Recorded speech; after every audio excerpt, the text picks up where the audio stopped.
பலர் லாப நோக்கில்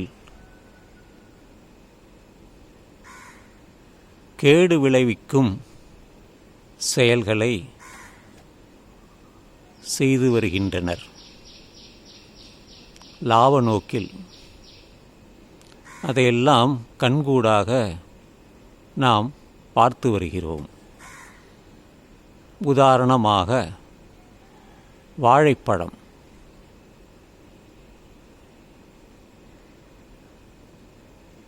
மாம்பழம். தற்பொழுது மாம்பழம் சீசன். என்ன செய்கிறார்கள்? கார்பைடு என்ற ஒரு கெமிக்கலை, கெட்டியான பொருள், அதை வைத்து மாம்பழங்களை பழுக்க வைக்கின்றார்கள். மாங்காயை அது இயற்கையாக பழுத்து சாப்பிட்டால் அதனுடைய சுவை நன்றாக இருக்கும், இனிப்பாக இருக்கும். ஆனால் இந்த கெமிக்கல் கட்டியை வைத்து மாம்பழத்தை தயார் செய்து விற்பனைக்கு அவர்கள் லாபத்துடன் செய்கிறார்கள். இதெல்லாம் கேடு தருவதுதான். எனது நண்பர் ஒருவர் இருக்கிறார். மணவூர் என்ற இடம். அது திருவள்ளூருக்கு சற்று முதல் ஊர் என்று அங்கே இருக்கிறது, மணவூர். அங்கிருந்து கருணா என்பவர் இங்கே வந்து சென்னைக்கு, அதுவும் திருவிக நகர், கென்னடி ஸ்கொயர் போன்ற பல இடங்களில் அவர்கள் காய்கறிகளை, அந்த கிராமத்திலே விற்கக்கூடிய காய்கறிகளை கொண்டு வந்து விற்கிறார். கருணா மணவூர் நல்ல நண்பர். அதை நாம் வாங்கி பயன்படுத்துவது தோட்டத்தில் விளைவித்த காய்கள், கறிகள். அதிலே அவர் உழைப்பு தான் அங்கே இருக்கிறது. அங்கே லாபம் இல்லை. லாபம் இல்லாமல் எந்த தொழிலையும் செய்ய முடியாது. நியாயமான லாபம். இன்னும் சில பதிவுகள் நான் பார்க்கிறேன்.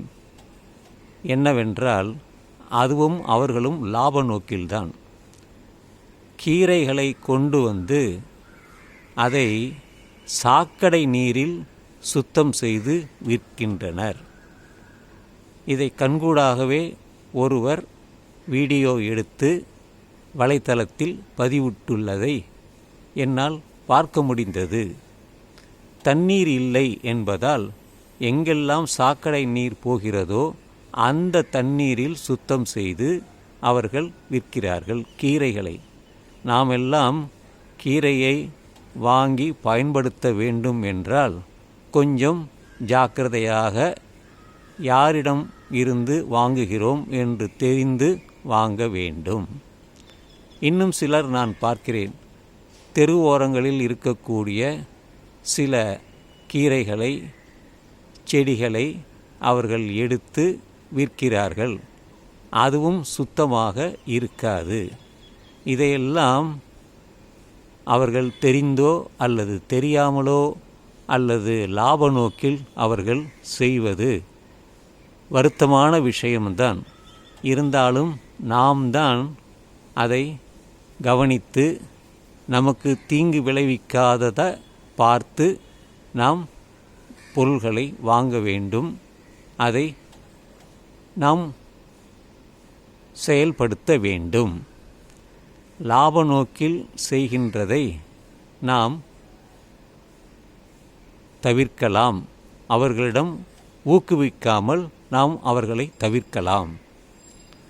இதுதான் லாப நோக்கில் பலர் பல விஷயங்கள் செய்து வருகின்றார்கள். கண்ணுக்கு தெரிந்த சிலவற்றைத்தான் நான் குறிப்பிட்டுள்ளேன். இன்னும் தெரியாத விஷயங்கள் எவ்வளவோ இருக்கிறது. அதாவது மண்ணை கலப்பது, கல்லை கலப்பது, சம்பந்தமில்லாத சில பொருட்களை அதோடு கலப்பது கலப்படம். நிறைய கலப்படம் எல்லாவற்றிலுமே வந்து விட்டது. 10 நல்லது இருந்தால் 1 கெட்டதும் கலப்படமாக இருக்கும். இதையெல்லாம் நாம் தெரிந்து கொள்ள வேண்டும். இதையெல்லாம் கண்டுகொண்டு அதை தவிர்ப்பது நலம். இது எல்லாமே நமக்காக, நம் உடல் நலத்திற்காகத்தான். எனவே நண்பர்களே, இந்த போலி வியாபாரிகளை நீங்கள் ஊக்கப்படுத்தாதீர்கள். நல்ல தரமான இயற்கையாக விளைவித்த அந்த பழங்களையோ செடிகளையோ கீரைகளையோ அதை வாங்கி உங்களுடைய உடல் நலத்தை நீங்கள் பாதுகாத்து கொள்வது நல்லது என்றே யூகமாக நான் சொல்கிறேன்.